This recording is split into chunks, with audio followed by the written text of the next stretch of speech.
Live from Lincoln, this is Channel 8 Eyewitness News at 10.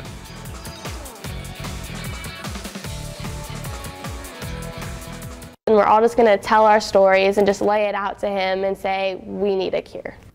A Lincoln teenager is about to go on a very important trip. Good evening and thanks for joining us. I'm Nicole Cousins. Lincoln Southeast junior Maddie Albrecht is meeting with congressmen in Washington, D.C. later this month to push for a cause very personal to her. Channel 8's Brent Bonfleur sat down with her and joins us to explain in tonight's top story. That's right, Nicole. Maddie is one of just 160 kids from across the country selected to attend the Junior Diabetes Research Foundation's Children's Congress. The group will travel to Washington, D.C. to meet with our nation's lawmakers and advocate for funding for type 1 diabetes research. It's something she's familiar with as she suffered from the disease since she was a baby. There are a few things you need to know about 16-year-old Maddie Albrecht. The Southeast Junior loves the Huskers, yearbook class, and brownies. And she has type 1 diabetes. I was 14 months old when I was diagnosed. Diabetes has been her version of normal ever since. But to those who don't have the disease, her life would seem anything but. Like, even if I go to my friend's house, there's so much that I have to do before that's diabetic related. Like, I have to make sure my blood sugars are good enough to go. I have to bring all my testing supplies. I have to make sure I have enough insulin to go.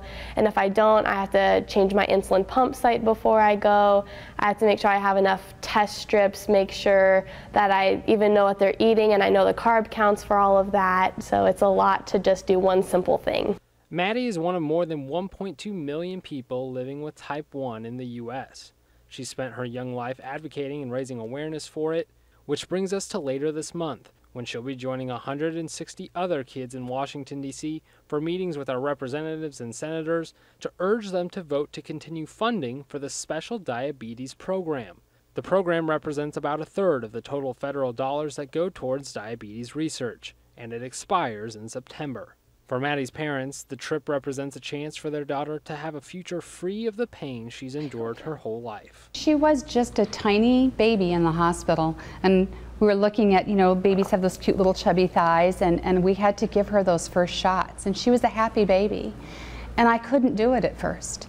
And I remember this nurse taking my hand and saying, remember, you are giving her life.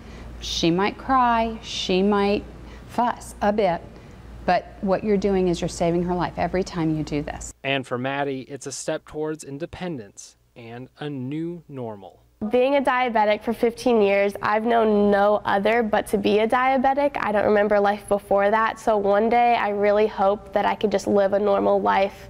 Hopefully I can say I used to have diabetes and I can just live life like a normal person. I won't have to check my blood sugar, give myself insulin or anything like that. It's really just all about finding a cure.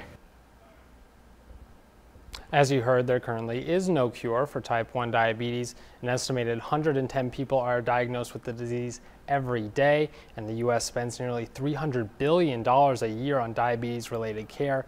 Now, the event Maddie is attending in Washington brings in representatives from every state, including 3 other kids from Nebraska, as well as several other countries, all with the goal of finding that cure. Well, what an inspirational bunch, that's for sure. Yes. And thanks, Maddie, for sharing that story. Thanks, Brent, for bringing it to us. Sure.